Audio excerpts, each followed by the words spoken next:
Le Maroc va accueillir la prochaine COP. Sa Majesté Mohamed VI s'est beaucoup mobilisé également dans la lutte contre le changement climatique. Il est parmi nous, mais en raison d'une extinction de voix, il ne pourra malheureusement pas prononcer son discours qui sera lu par Son Altesse royale Moulay Rachid, à qui je donne la parole.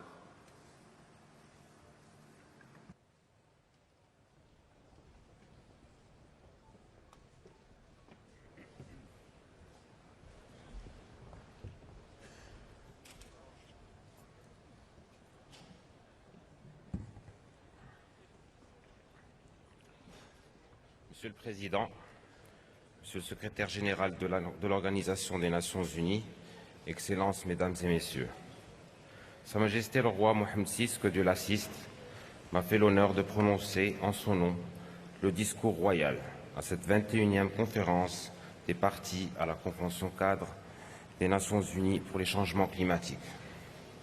Alhamdulillah, wa salatu wa salamu ala maulana rasulillahi wa alihi wa sahbihi. Monsieur le Président, Mesdames et Messieurs les chefs d'État et de gouvernement, Monsieur le Secrétaire général de l'Organisation des Nations Unies, Excellences, Mesdames, Messieurs, le rendez-vous qui est le nôtre aujourd'hui à Paris n'est pas et ne peut plus être celui des sommets et des conférences que la communauté des nations inscrit régulièrement dans l'agenda des relations internationales. Il ne le sera pas, et vous me permettrez de vous le dire aussi directement, car la conférence de Paris et celle que mon pays se propose d'accueillir dans un an à Marrakech seront d'abord les conférences fondatrices du futur que nous avons le devoir et la responsabilité de léguer à nos enfants. Nos enfants que nous ne voulons pas voir privés de forêts, des océans, des rivages, de toutes ces ressources naturelles emblématique du patrimoine le plus précieux de notre humanité. Un patrimoine aujourd'hui mis en équation parce que la communauté internationale n'aura pas su ou voulu se mobiliser à temps pour se donner les moyens de mieux maîtriser son propre destin. La prise de conscience collective qui est la nôtre désormais, celle des effets dévastateurs pour la planète du réchauffement climatique, celle de l'urgence de mettre en cohérence les mots et les actes. Excellences, Mesdames et Messieurs, l'enjeu de nos discussions n'est ni idéologique, ni diplomatique, ni même économique, au sens conventionnel de nos débats et de nos rencontres antérieures. Chacun sait maintenant que la menace est planétaire et qu'aucune nation, aucune région, aucun continent échappera aux conséquences du dérèglement climatique. Le temps du doute et du scepticisme n'est plus permis, pas plus que ne le sera désormais l'alibi des fausses priorités pour une communauté des nations qui, pendant trop longtemps, a accepté de tourner le dos au devenir et à l'avenir de tous ses enfants. Longtemps, nous avons voulu ne pas voir. Longtemps, trop longtemps, nous avons retardé le moment de la conscience. Nous avons joué avec les hypothèses qui se sont révélées autant de faux fuyants. Mais la réalité est là. Les glaces qui fondent, les mers et les océans qui montent, les rivages peu à peu rongés, les ressources en eau raréfiées, des productions agricoles menacées et des inondations de plus en plus meurtrières succédant à des sécheresses qui désolent tout autant. C'est pour cette raison que j'ai délibérément choisi de ne pas verser dans une analyse technique ou un discours savant, tout en rendant hommage aux scientifiques et experts qui font autorité en la matière, pour que l'unanimité, qui n'est pas facilement et immédiatement réalisable dans ce domaine, ne devienne pas un élément rédhibitoire qui justifierait la frilosité des uns et les illusions nées de l'immobilisme des autres. Il faut construire avec patience, ambition, détermination sur ce qui est possible et accessible. Seule l'efficacité de l'action et la tangibilité des résultats vaincra les résistances et les réticences. Excellences, Mesdames et Messieurs, c'est dans cette perspective, celle du réalisme, de l'anticipation et de l'action, que je voudrais évoquer ici la stratégie que le Royaume du Maroc met en œuvre depuis plus d'un demi-siècle. À commencer par l'eau, source de vie et obsession quotidienne et vitale pour chaque Marocain. Que serait devenu le Maroc à cet égard sans la politique des barrages, choix pionnier et visionnaire, mis en œuvre depuis le début des années 60 par notre auguste père, feu Sa Majesté le roi Hassan II, que Dieu le garde en sa sainte miséricorde. Conscient de l'importance de cet acquis structurel et central pour l'avenir du Maroc, nous avons veillé à son renforcement, ce qui a permis au Royaume de se doter de 140 barrages classés dont près du tiers ont été construits au cours des 15 dernières années. Grâce à cette politique que le Maroc fait face aux effets de la sécheresse, alors que dans certains pays développés, un simple retard saisonnier dans les pluies suscite une alerte qualifiée de sécheresse exceptionnelle et aiguë. L'engagement du Royaume s'est également traduit par le développement des bassins versants qui permettent de canaliser l'eau sans détruire ni déstabiliser les écosystèmes.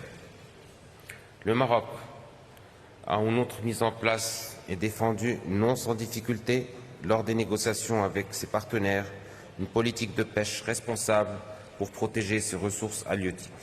Excellences, Mesdames, Messieurs, depuis la prise de conscience de l'urgence climatique à Rio en 1992, le Royaume a résolument inscrit sa politique volontariste en matière de développement durable et de protection de l'environnement dans l'effort global de la communauté internationale à travers une série de réformes constitutionnelles, législatives, institutionnelles et réglementaires. La Charte de l'environnement, le plan Maroc vert, le plan d'investissement vert, l'interdiction des OGM et la récente loi sur les déchets plastiques sont autant d'expressions de cette mobilisation et de cette cohérence. Plus récemment, enfin, nourri par la même démarche qui privilégie le long terme, le Royaume du Maroc est devenu l'un des acteurs majeurs de la transition énergétique dans le monde et plus particulièrement sur le continent africain. C'est ainsi que l'objectif de 42% qui avait été fixé pour la part des énergies renouvelables dans la réponse à apporter à nos besoins en 2020 a récemment été porté à 52% à l'horizon 2030. Par son caractère ambitieux et substantiel, la contribution prévue déterminée du Maroc à la Convention cadre des Nations Unies sur les changements climatiques confirme cette démarche avant-gardiste du Royaume. Fort de cet engagement irréversible, le Maroc se porte candidat à l'organisation à Marrakech en 2016 de la COP22. C'est là le sens de l'appel de Tanger que j'ai lancé conjointement avec son Excellence le Président François Hollande le 20 septembre dernier, confirmant ainsi l'engagement de travailler la main dans la main pour la réussite de ces rendez-vous déterminants pour notre destinée future. Les étapes doivent en effet s'enchaîner et la route sera longue car les habitudes sont à changer, des priorités sont à définir, des technologies sont à inventer, des bilans réguliers doivent être acceptés. Excellences, Mesdames et Messieurs, la crise climatique est l'ultime injustice qui frappe les plus vulnérables. Les effets du changement climatique concernent autant, sinon plus, les pays en développement et surtout les États d'Afrique et d'Amérique latine les moins avancés, ainsi que les petits États insulaires. La sonnerie de l'alarme a été entendue même par les plus sourds. La prise de conscience est générale. Certes, ces pays avancent, mais chacun à son rythme, chacun avec sa stratégie originale. Ils avancent en traçant leur chemin au milieu de contraintes qu'il n'est pas possible d'ignorer, et d'abord la nécessité d'offrir à leur population des niveaux de vie corrects. Est-il équitable de plaider pour la frugalité quand on a déjà tout, mais quand on a peu? Est-ce un crime contre la planète de vouloir plus? Est-il pertinent de qualifier de durable un développement qui laisse dans la pauvreté une majorité d'êtres humains, est-il légitime que les prescriptions pour la protection du climat soient dictées par ceux qui sont les premiers responsables du réchauffement de l'atmosphère? Le continent africain mérite une attention particulière, un continent qui, partout, s'éveille et se découvre et prend confiance. C'est donc en Afrique, continent de l'avenir, que se jouera l'avenir de notre planète. Dans ce contexte, la promotion des transferts de technologies et la mobilisation des financements en priorité en faveur des pays en développement sont fondamentales. Et prenons garde à ce que ces pays n'aient pas à choisir entre le progrès de leur économie et la protection de l'environnement. Leur engagement dans le combat contre les effets des changements climatiques doit également tenir compte du modèle de développement et des habitudes des individus dans chaque pays. Ainsi, les pays du Nord, le mode de vie et les habitudes de consommation de produits cosmétiques ou alimentaires, par exemple, créent de grandes quantités de déchets non dégradables. Au même titre, dans les pays en développement, la lutte contre les sacs en plastique, par exemple, constitue un véritable défi.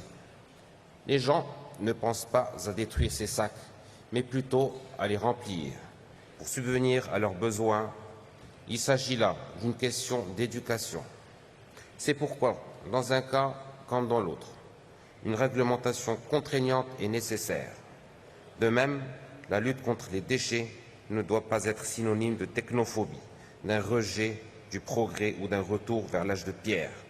Bien au contraire, les avancées technologiques devraient être utilisées efficacement afin de limiter l'impact du réchauffement climatique. Monsieur le Président, Excellences, Mesdames et Messieurs, un consensus international authentique et inclusif s'impose et passe nécessairement par notre soutien à une appropriation effective de l'action climat par les pays en développement.